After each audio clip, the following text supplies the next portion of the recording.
Hello, this is Christy Love in the reading of the Bible. I'm reading the Bible, Genesis chapter 31.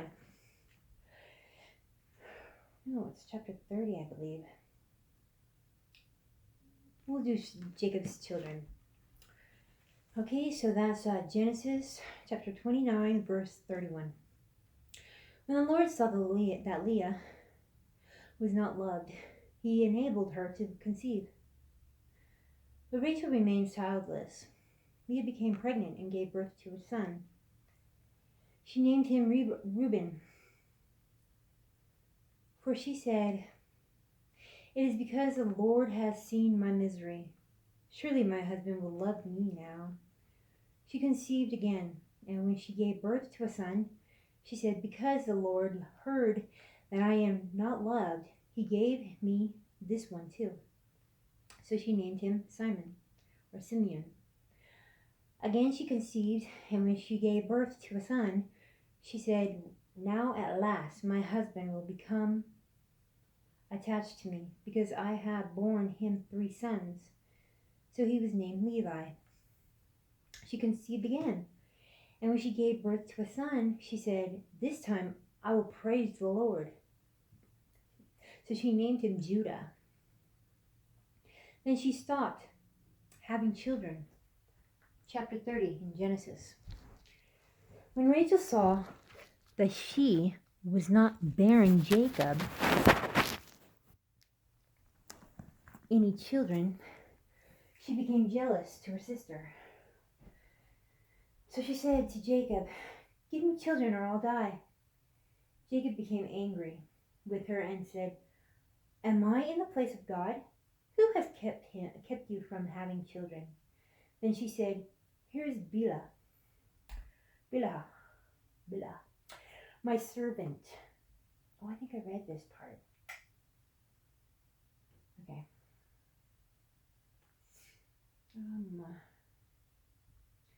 Sleep with her so that she can bear children for me, and I too can build a family through her. So she gave him her servant Bilhah as a wife. Jacob slept with her, and she became pregnant and bore him a son. Then Rachel said, "God has vindicted me. He has listened to my plea and given me a son." Because of this, she named him Dan. Rachel's servant Bilhah conceived again and bore Jacob a second son. Then Rachel said, "I have had a great struggle with my sister, and I have won." So she named him Naphtali. When Leah saw that she had stopped having children, she took her servant Zilpah and gave her to Jacob as his wife. Leah's servant Zilpah bore Jacob a son. Then Leah said, What good fortune. So she called him Gad. Leah's servant Zilpah bore Jacob a second son. Then Leah said, "How happy I am! The woman will call me happy."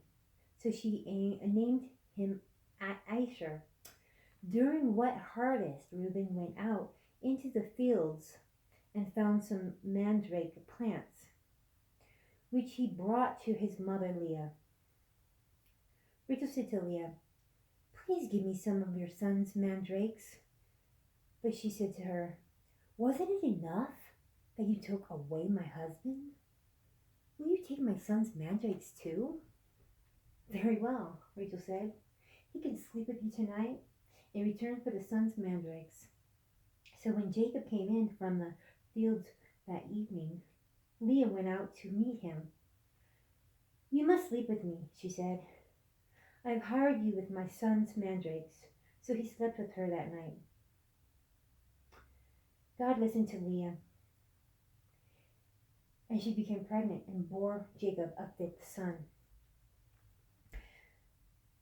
Then Leah said, "God has rewarded me for giving my servant to my husband."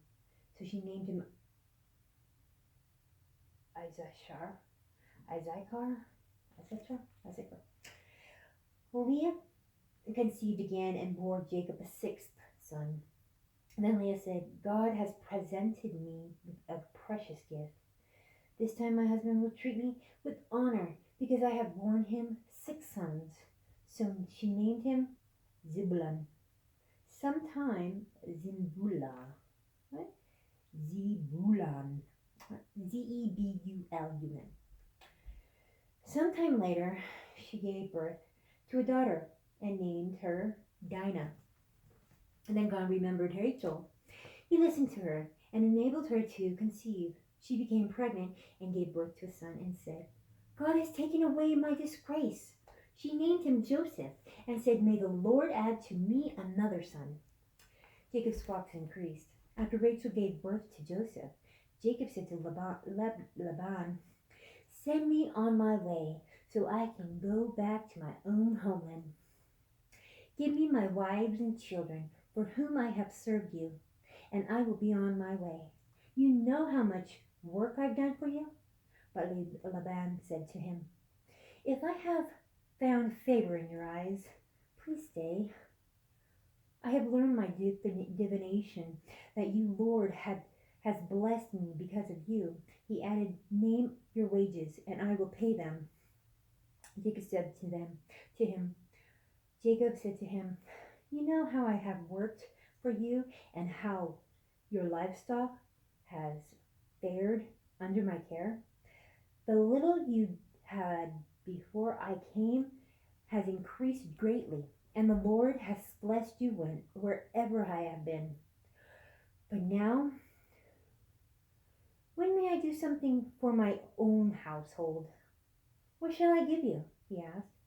Don't give me anything, Jacob replied. But if you will do this one thing for me, I will go on tending your flocks and watching over them. Let me go through all your flocks today and remove from them every speckled or spotted sheep, every dark colored lamb, and every spotted or speckled goat. They will be my wages, and my honesty will testify for me in the future.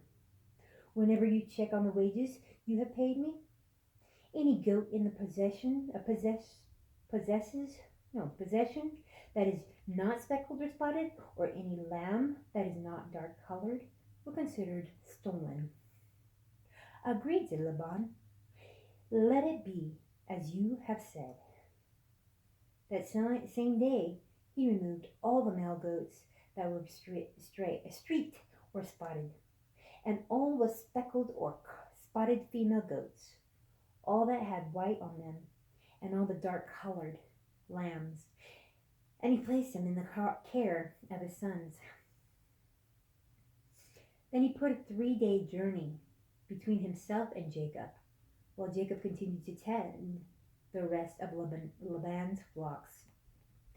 Jacob, however, took fresh cut branches from poplar, almond, and plane trees and made white stripes on them by peeling the bark and exposing the white inner wood of the branches. Then he placed the peeled branches in all the watering troughs so that they would be directly in front of the flocks when they came to drink. When the flocks were in heat and came to drink, they matted in front of the branches, and they bore young that were streaked or speckled or spotted. Jacob set apart the young of the flock by themselves, but made the rest face the streaked and dark colored animals and belonged to Laban. Thus he made separate flocks for himself and did not put them with Laban's animals.